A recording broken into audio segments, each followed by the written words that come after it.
What makes a successful city?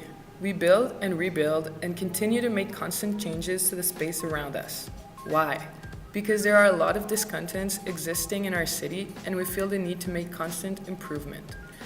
It is impossible to design and build a perfect city at first, but there are some strategies that are worth considering in the planning process. In the case of comparing the inconsistent situations of New York City and Brasília, we discover that we must invest in long-term solutions. As the most populated city in the United States, New York City has a population upwards of 8 million within 302.6 square miles. New York City is influential through finance, media, art, education, and entertainment. The dull-looking streets of New York City are always packed with people, causing traffic and less open spaces. According to Jane Jacobs on New York City in The Uses of Sidewalks Safety, to make a successful city, we need to focus on the streets. She states, if a city's streets look interesting, the city looks interesting. If they look dull, the city looks dull. Streets and sidewalks create circulation through a vital organ for a successful city. Keeping those organs safe is a fundamental task of the city. Although a city is full of strangers, public peace is not kept by the police, rather it is kept by an unconscious network of voluntary controls among the people themselves. According to Jacobs, a city neighborhood needs private and public spaces, stores, bars, and restaurants to give a reason for the use of sidewalks. Businesses even act as a strong proponents of peace and order. Robert Moses, a New York City bureaucrat and politician, in Mr. Moses Dissects the Long-Haired Planners, argues that concentrated parts of overgrown cities are disorganized and disorganization causes the deterioration of the city and the spreads of slums. The only way to make a city more successful is to make a compact situation more open. Moses backs up his argument by citing Eric Mendelsohn, who believes that the solution to city traffic is to build public transportation systems that run underground, clearing the ground of motor traffic. According to Larry R. Ford, until well into the 20th century, buildings typically provided the decorative walls of open space that was also lived-in space. Most plazas, market squares, streets, and walkways were defined and identified by the buildings around them. Important churches, palaces, and government buildings typically were fronted by open spaces designed to enhance their architectural features.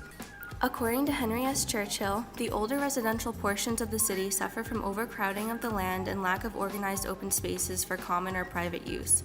In many instances, this is not the result of too high densities of population so much as just plain bad use of land. Too many streets, too many alleys, too much building coverage, not enough playground.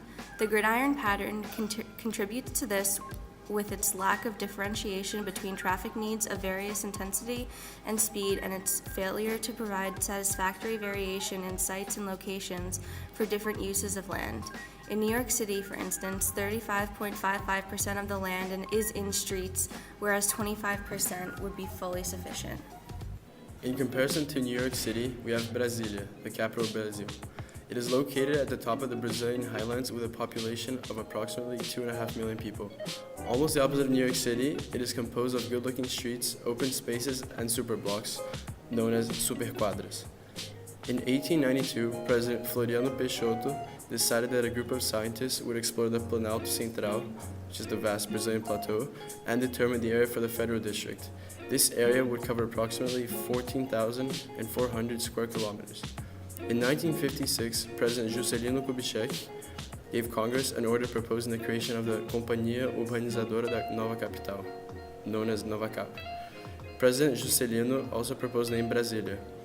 A contest was held on September 30th of 1956 for the design of Brasília, and in 1957, Lucio Costa's project was chosen as the winner for the Plano Piloto. Costa's design included a main road, Eixo, also known as Eixo-Rodoviario, which has 6 lanes in total, 3 in each direction.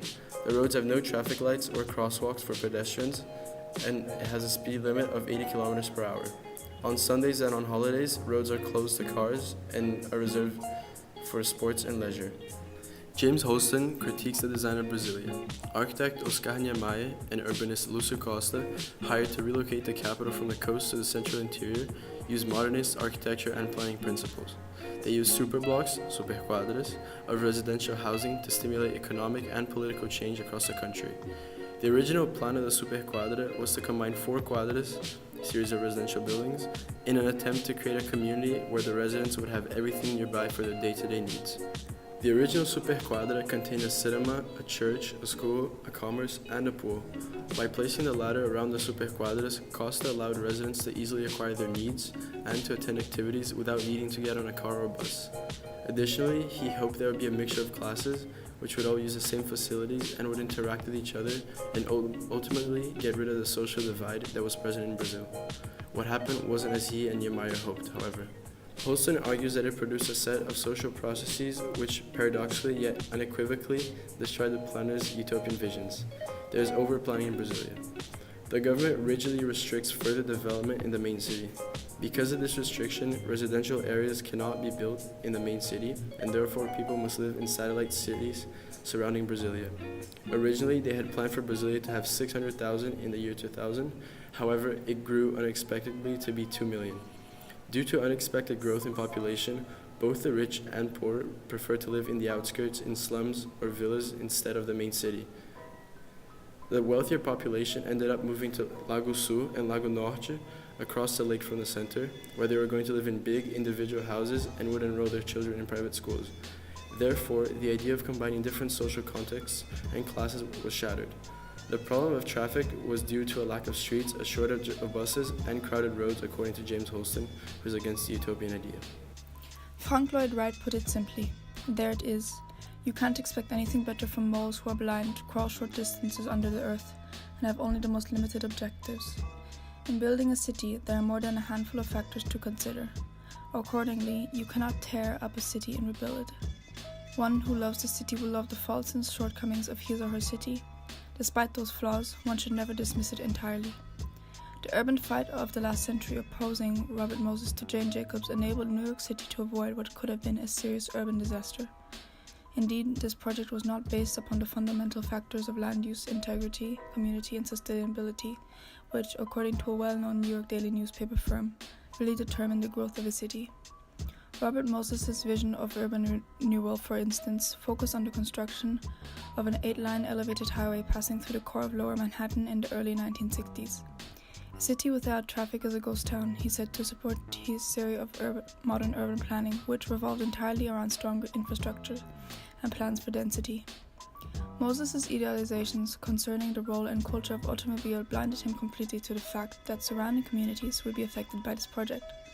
Not only would it have teared apart the sense of community in many surrounding neighborhoods, but more importantly, nearly thousands of historical structures would be non-existent today. On the other hand, forging ahead through the utilization of innovative urban planning, Singapore is currently the city which offers the best long-term solutions for its development. Its city planning is effective since it's based upon the ideas of pragmatic morality, collectively, a social equality and sustainability. Supportively, Rexford Guy Tugwell, a conservative opposed to the principles of modernism, believes evolution should concentrate on cooperative forms, open areas, and green spaces. Vachel Lindsay's poem on the building of Springfield reads, "Record it for the grandson of your son. A city is not built in a day. Our little town cannot complete her soul till countless generations pass away. No city will ever be built perfectly. People will always continue to work towards improvement of cities. Improvement will always be based on the people's demands, maximum utilization of space and safety. Whether improvement is found by making the sidewalks safer or rebuilding from the ground up, cities should invest in long-term solutions that may take time and have great costs, but in the end, it will be worth it."